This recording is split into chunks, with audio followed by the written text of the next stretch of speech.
because my mom always watched Miss Universe and Binibining Pilipinas. So I asked her, what's pageant? Why is there a beauty pageant? I started making doll version of someone when I was a kid. When I started supporting beauty pageant, I told myself, why not make a beauty queen inspired doll? So I started making one.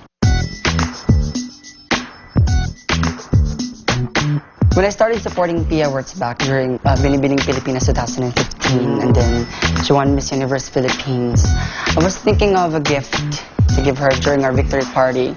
So I made one, and the first Pia doll I made is a Miss Universe Philippines version.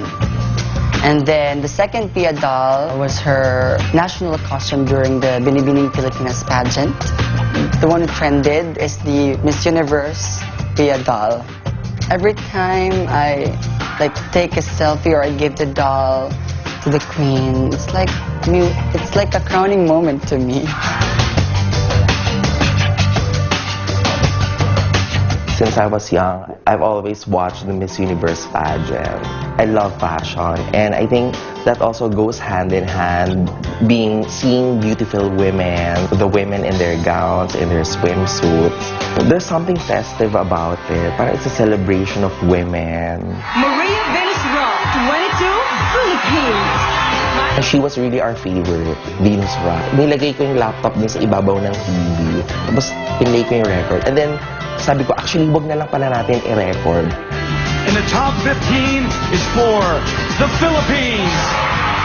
Hindi namin alam na naka-record pa rin pala yung video, yung laptop doon sa ibabaw ng TV. Kaya, ayun, na-record talaga ito, natural namin na reaction.